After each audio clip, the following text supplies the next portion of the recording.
नर्मदा जिले के statue of unity tent city 1 में 20 देशों के प्रतिनिधियों की उपस्थिति में G20 बैठक का आयोजन किया जा रहा है। TIWG की 2 सफलतापूर्ण बैठक के बाद अब तीसरी बैठक 10वीं से 12वीं जुलाई के दौरान केवड़िया में आयोजित हो रही है। ये त्रिदिवसीय बैठक में G20 देशों के सदस्यों की उपस्थिति वहां पर दर्ज की गई है। अंतर्राष्ट्रीय संगठनों के करीबन 75 से ज़्यादा प्रतिनिधि इसमें हिस्सा ले रहे हैं। ट्रेड इंफ्रास्ट्रक्चर के ऊपर इस बैठक के अंदर चर्चा की जाएगी। G20 देशों में ट्रेड इंफ्रास्ट्रक्चर के डेवलपमेंट पर सुझाव इस बैठक में मांगे जा रहे हैं। के तहत जो ट्रेड एंड इन्वेस्टमेंट का वर्किंग ग्रुप है, उसकी एक मीटिंग कल से केवड़िया में एकता नगर में ऑर्गेनाइज की जा रही है।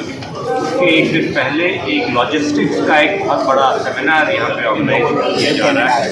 विभिन्न G20 राष्ट्रों के प्रतिनिधिगण के साथ, उसके साथ साथ हम प्राइम मिनिस्टर गति शक्ति नेशनल मास्टर प्लान का भी एक एग्जीबिशन हमने ऑर्गेनाइज करा है, जिसमें हम भारत की उभरती डिजिटल पब्लिक इंफ्रास्ट्रक्चर का शोकेस हम करने जा रहे हैं G20 कंट्री।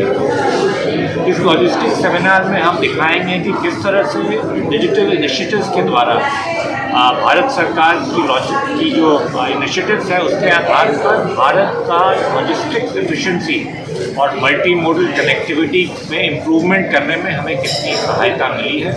हमारा विश्व भर में जो 338 देशों का लॉजिस्टिक्स इंडेक्स की रैंकिंग होती है, उसमें कैसे हमारा सुधार हो रहा है हमारी रैंकिंग में, और आगे इसको हम अंडर 25 रैंकिंग में ले जाने का जो हमारा प्रयास है, उसके बारे में ये चर्चा की जाएगी। और दूसरे देशों के एक्सपीरियंसेस से और G20 नेशंस के एक्सपीरियंसेस के आधार पर हम अपनी लॉजिस्टिक एफिशिएंसी कैसे बढ़ा सकेंगे, उसके बारे में भी हमें चर्चा करने का अवसर मिलेगा।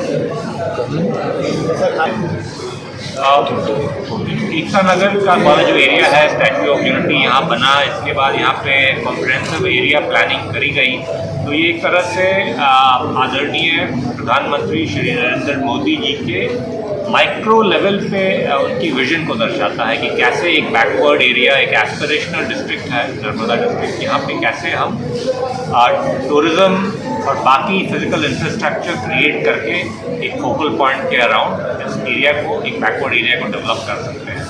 और हमने बताने की कोशिश की है G20 कंट्रीज़ को कि जिस तरह से उनका ये विजन सारे देश में फैला हुआ है, जिसके तहत हम आज के दिन में अरबों डॉलर्स के इंफ्रास्ट्रक्चर इन्वेस्टमेंट कर रहे हैं।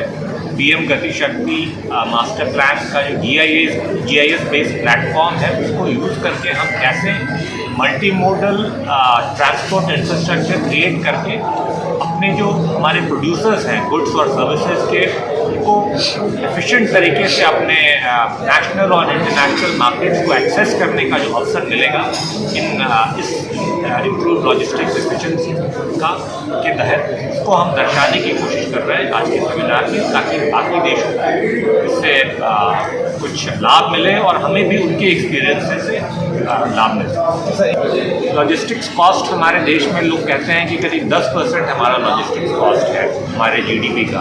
उसको जितना हम एफिशिएंट करेंगे वो कॉस्ट घटेगा और GDP में उतना ही इम्प्रूवमेंट शो करेगा। तो अभी जैसे कि 10% हमारा लॉजिस्टिक्स कॉस्ट है, उसको हम 2% कम कर दें तो उसके अनुपात में हमारी GDP ग्रोथ रेट में उसका बेनिफिट मिलेगा।